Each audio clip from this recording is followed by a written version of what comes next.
오늘 우리가 함께 은혜 받을 말씀은 누가복음 15장 1절에서 3절까지의 말씀입니다. 모든 세리와 죄인들이 말씀을 들으러 가까이 나오니 바리새인과 서기관들이 원망하여 가로되 이 사람이 죄인을 영접하고 음식을 같이 먹는다 하더라. 예수께서 저희에게 이 비유로 이르시되 아멘. 하나님을 만난 감격을 삶으로 예배하라. 오늘은 첫 번째 시간입니다. 우리가 진정 하나님을 어떻게 하면 잘 예배할 수 있을까?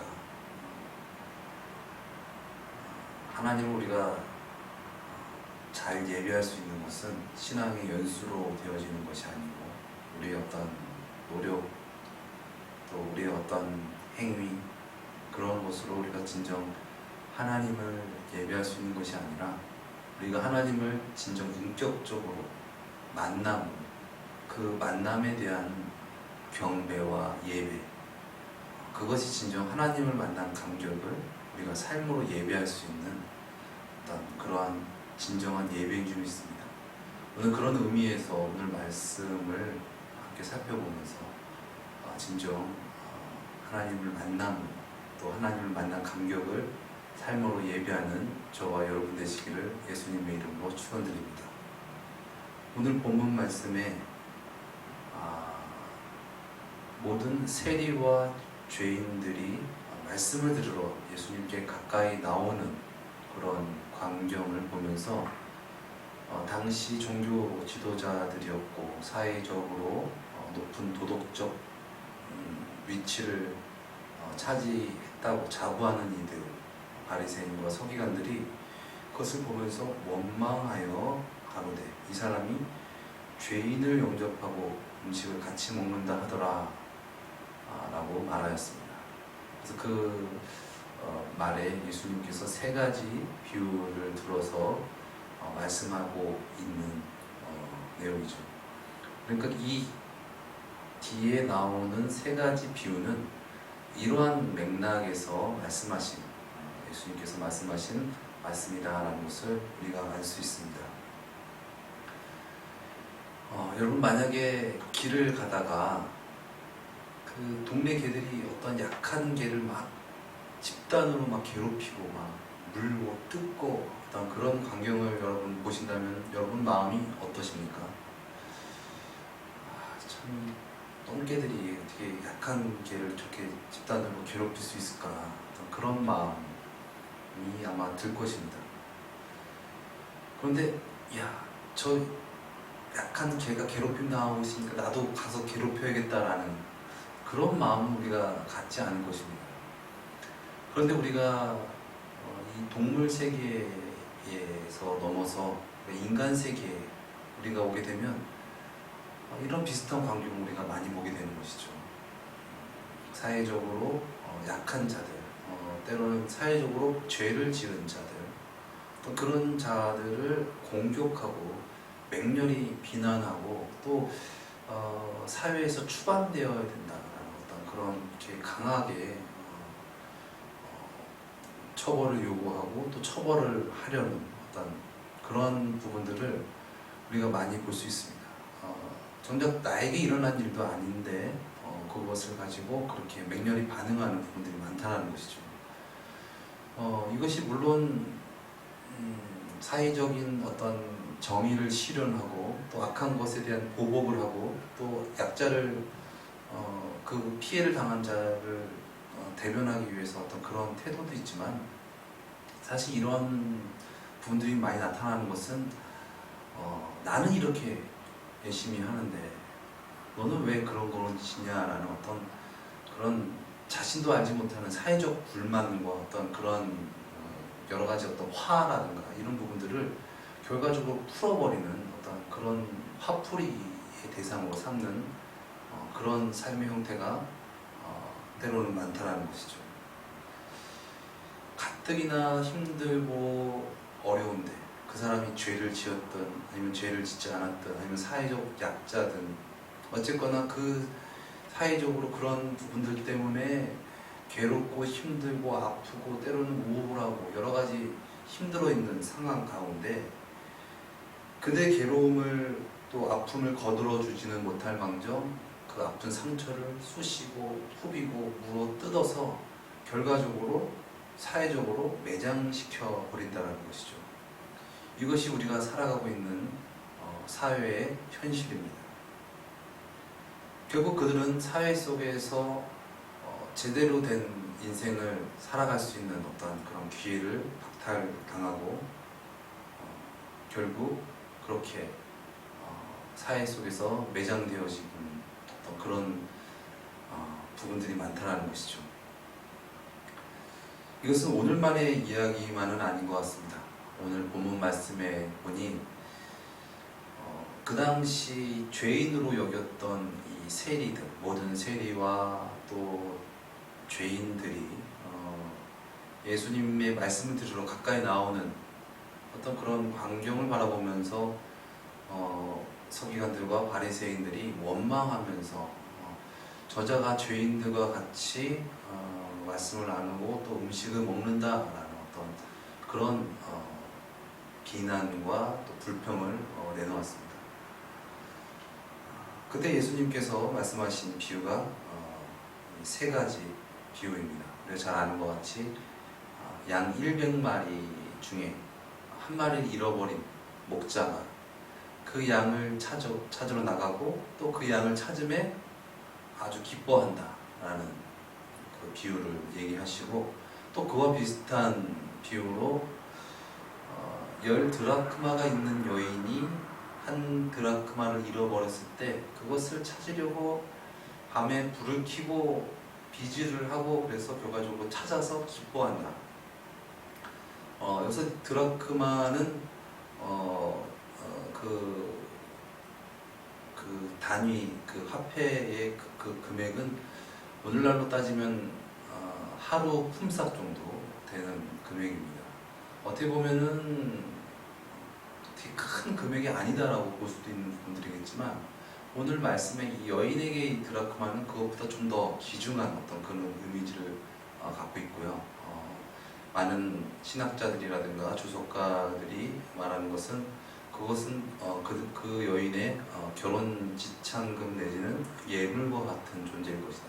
그래서 결혼 풍습 가운데 신랑이 준 그 지참금 10드라크마를 왕관처럼 만들어서 그 결혼식 날 것을 쓰고 간다.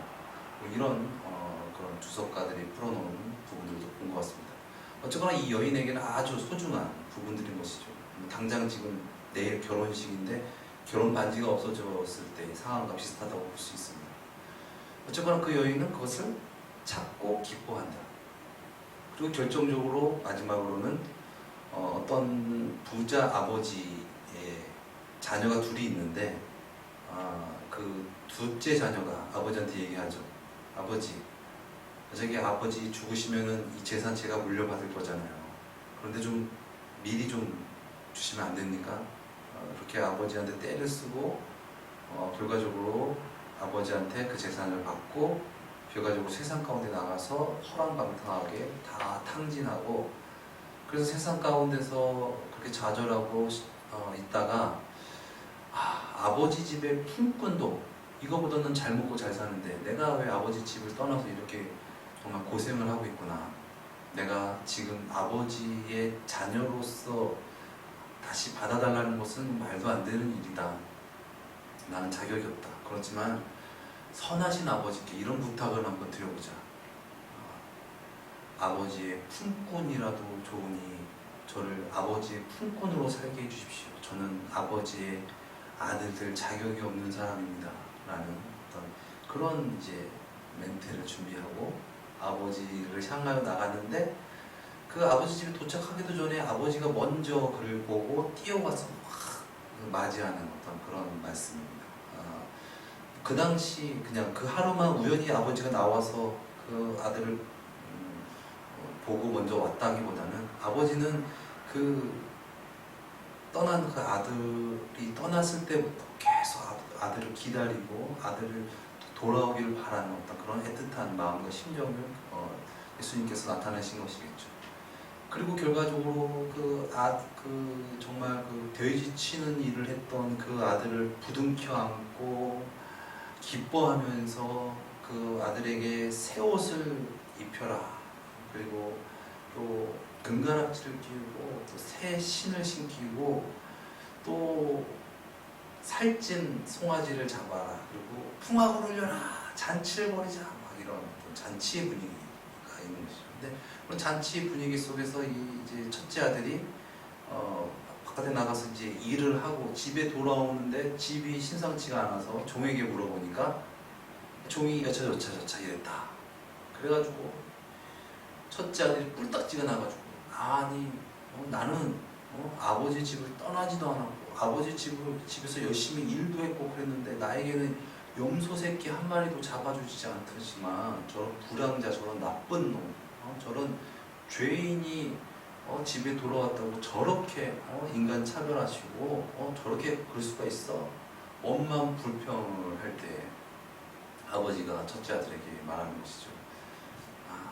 야, 너는 내 안에 있고 그렇다면은 내 것이 다 네 것인데 네 동생이 바깥에 나갔다가 돌아왔는데 그것을 기뻐하는 것이 마땅하지 않느냐라는 어떤 그런 예수님께서 말씀을 하신 것이죠.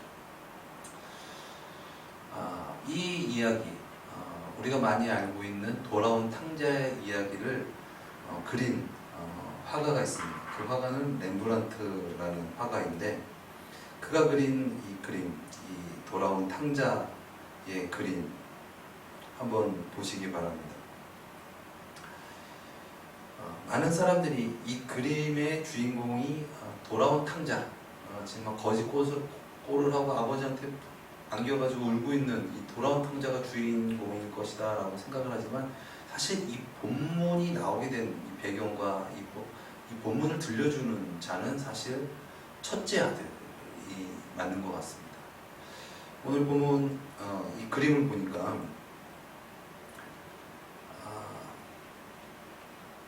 아버지와 그 아들은 부둥켜 안고 정말 감격적으로 호응을 하고 있습니다.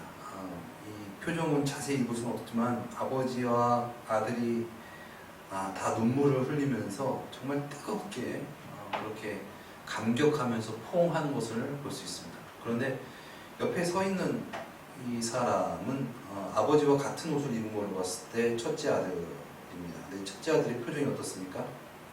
안색이 아주 심히 안 좋습니다. 아주 원망과 불평을 또 어떻게 보면 미움을 시기심을 가진 채 그것을 바라보고 있습니다.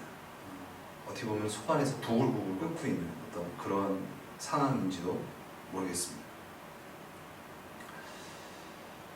저는 이 그림을 보면서 우리가 지난주에 나눴던 이 가인과 아벨의 이야기가 떠오릅니다.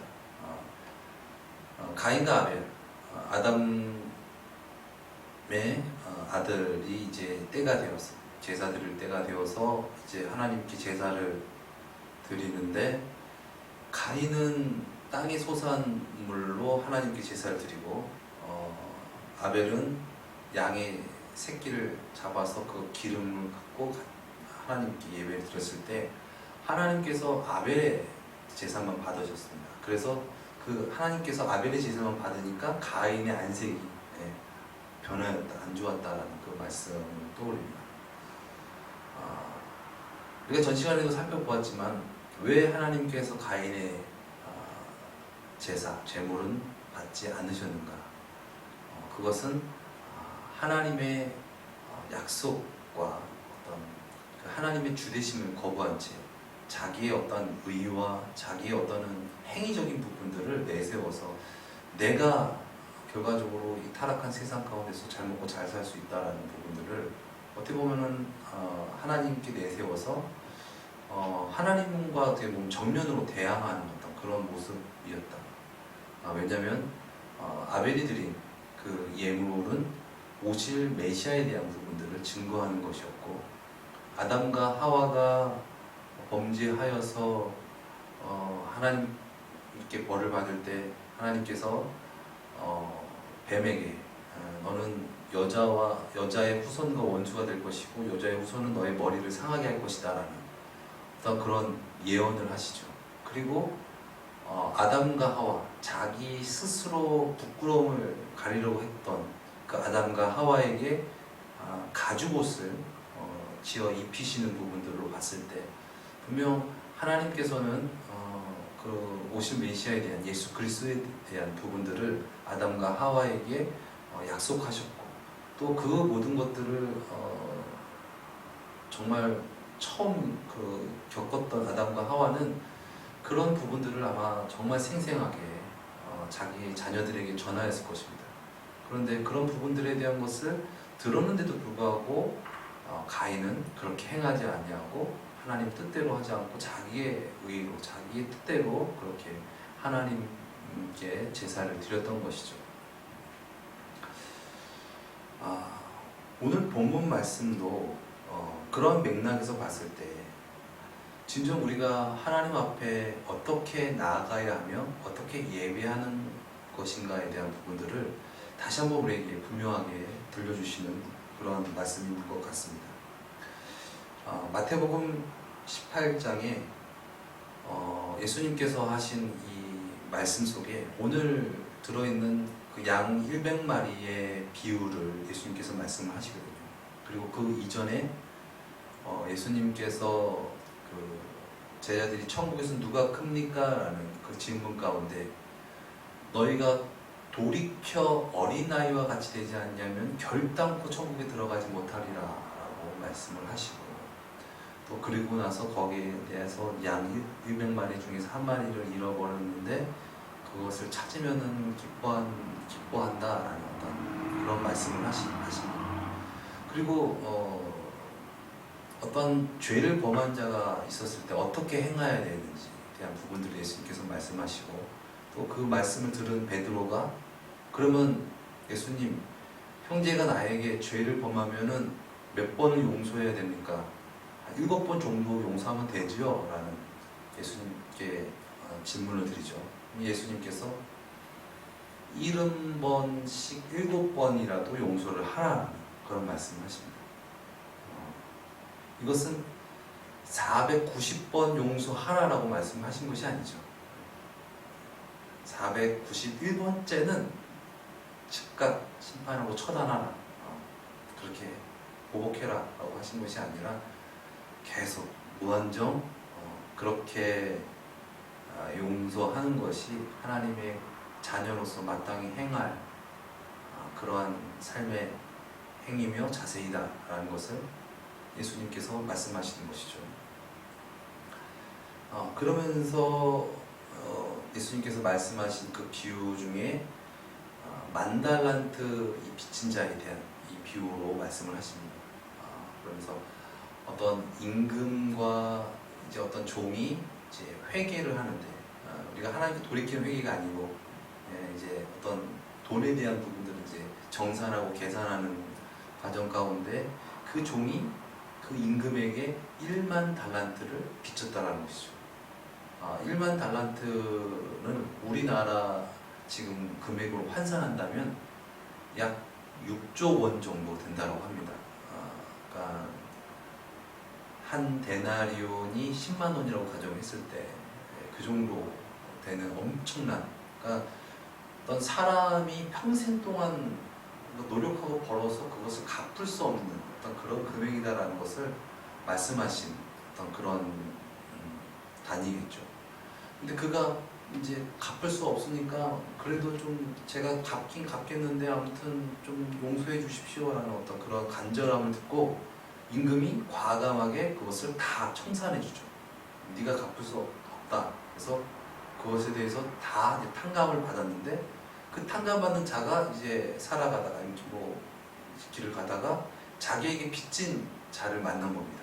근데 자기에게 빚진 자가 100데나리온을 빚졌는데 100데나리온은 우리나라 돈으로 한다면 약 1,000만 원 정도 되는 것이죠.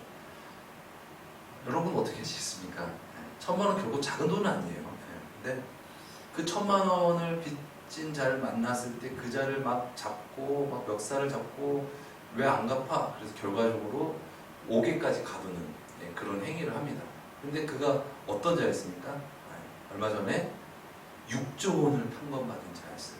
그 소식을 이제 왕이 듣고 그런 악한 종을 감옥에 넣어라, 그런 말씀을 하시죠. 이 말씀도 오늘 말씀과 좀 일맥상통한 말씀이 아닌가라는 그런 부분들을 우리가 살펴보게 됩니다. 우리가 살아가면서 우리에게 죄 지은 자를 용서하지 못하고 뭔가 그렇게 한 것은 뭔가 우리가 우리의 의와 우리의 행위로 우리의 삶을 살아가는 부분들이 많기 때문에 결과적으로 그런 부분들이 나오지 않는가.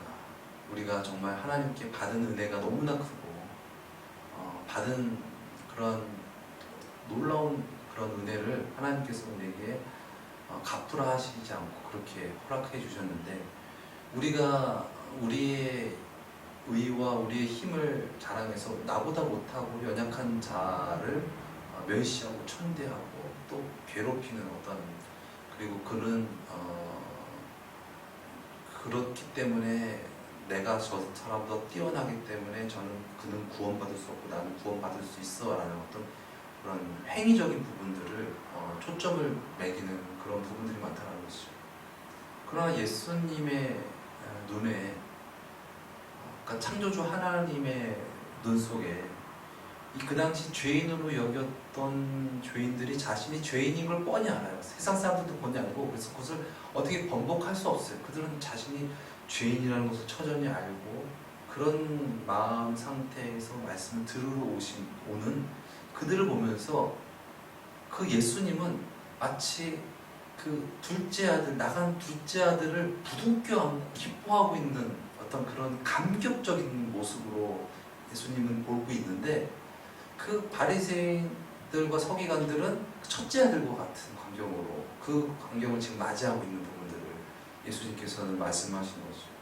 그러니까 하나님 입장에서 보면 그렇게 고귀하게 창조한 사람이 결과적으로 그 사람에게 자유의지까지 주셨는데, 그 자유의지를 자기 뜻대로 자기가 주가 되어서 결과적으로 하나님의 나라를 떠났고, 그 하나님의 떠난 나라를 그를 구원하기 위해서 하나님은 기다리셨고 참으셨고 용서하셨고 은혜를 베풀어 주셨고, 그래서 결과적으로 마침내 저는 죄인입니다 라고 돌이켜 나오는 그런 감격적인 상황을 보고 예수님께서는 정말 기뻐했다는 것이죠. 그런데 바리새인과 서기관들은 자신을 치장하고 외식적인 모습으로, 가식적인 모습으로 나오면서 그렇게 죄인이다 말하는 사람들을 멸시하고 천대하면서 어떻게 그것이 하나님께 예배하는 것이냐라는 식으로 비방하면서 불평하면서 나왔다는 것입니다. 주기도문에 이런 기도 내용이 있습니다. 오늘날 우리에게 죄 지은 자를 사하여 준 것 같이 우리의 죄를 사하여 주시옵소서. 그러니까는 어떤 사람이 나에게 죄를 지은 것을 내가 사하여 준 것 같이 우리의 죄를 사하여 주옵시고 라는 말씀이 나온다는 것이죠. 그러니까 즉 우리가 진정 하나님 앞에 죄 사함을 받게 되면 우리가 우리에게 죄 지은 자를 사하여 줄 수 있는 어떤 그런 은혜를 베푸는 자의 모습으로 우리가 변하게 된다는 것입니다. 왜냐하면 우리 가운데 있는 죄의 속성이 무너지기 때문에. 그 죄는 무엇입니까? 나의 의요, 나의 어떤 주가 되며, 그래서 내가 이렇게 열심히 했는데 너는 왜 그렇게 열심히 안 했고, 나는 열심히 이렇게 했는데 너는 떠났고, 너는 방탕했고, 이런 자기 주관적인 부분들로 세상을 바라보고 판단하고 정죄하는 어떤 그런 죄에서 진정 하나님께서 나에게 베풀어 주신 은혜가 너무나 크고, 그 베풀어 주신 은혜 주신 그 하나님을 진정 인격적으로 내가 만남으로 또 그 하나님을 따라 살아감으로 말미암아 나 역시도 하나님의 집 안에서 하나님의 인도하심 가운데서 그 뜻을 행하며 살아가는 자가 되어진다는 것입니다. 우리가 진정 하나님께 진정으로 예배할 수 있는 그런 우리가 되어지기 원합니다. 우리가 진정 하나님을 예배하려면 우리가 진정 하나님을 인격적으로 진정 하나님을 만나야 될 점이 있습니다. 우리를 사랑하시고 우리를 용서하시고 우리에게 은혜 베푸신 주님, 죄악 가운데 선하시고 십자가에 서서도 우리의 죄를 구원하시기 위해서 피 흘려 죽으신 예수님, 그분이 우리의 구원자시고 우리의 하나님이십니다. 우리의 주님이십니다. 그렇다면 우리는 어떤 모습으로 살아가야 될 것인가? 우리 다시 한번 렘브란트의 그 그림을 보면서 시간 마무리했으면 좋겠습니다. 나는 하나님 앞에 나아갈 때에 나의 어떤 의와 나의 어떤 노력과 행위로 주님 앞에 나가는 자인가? 아니면 저는 죄인입니다. 저로서는 하나님의 의를 이룰 수 없고 하나님의 뜻대로 살아갈 수 없는 연약한 죄인입니다. 진정 하나님의 구원하심이 아니면 저는 죄 가운데 살아갈 수밖에 없는 그런 연약한 존재입니다. 예수님, 나를 구원하여 주시옵소서. 예수님께서 나를 구원하여 주시는 것이 진정 전부가 되고 그것이 세상 무엇보다 더 귀하게 여겨져서 진정 예수님을 뜨겁게 만남으로 말미암아 진정 예수님으로 말미암아 예수님과 함께 또 예수님의 마음으로 이 세상 살아가면서 또한 많은 죄악 가운데 있는 영혼들 하나님 아버지와 함께 아버지의 마음으로 그렇게 그들을 바르게 인도할 수 있는 저와 여러분의 삶이 되어지기를 예수님의 이름으로 축원드립니다. 기도하시겠습니다. 사랑의 주님, 우리가 진정 하나님을 만남으로 그 만남의 감격으로 삶으로 예배하며 그렇게 살아가기를 원합니다. 예배하는 척하는 것이 아니라 나의 행위와 나의 의로 하는 것이 아니라 진정 우리의 속부터 우리를 구원하신 예수님께서 주가 되셔서 그 주님께서 주신 그 은혜가 너무나 큽니다. 우리가 갚을 수 없는 그런 은혜를 베풀어 주신 그 놀라우신 그 은혜, 그 천국을 느끼며 소원하며 진정 이제 내가 주가 되어서 남을 정죄하고 미워하는 것이 아니라 진정 하나님이 주가 되심으로 말미암아 사랑하고 용서하고 그렇게 주께로 인도하는 그러한 주의 자녀로서 능력 있게 살아가는 우리 모두가 되어지게 하여 주시옵소서. 존귀하신 예수님의 이름으로 기도드렸습니다. 아멘.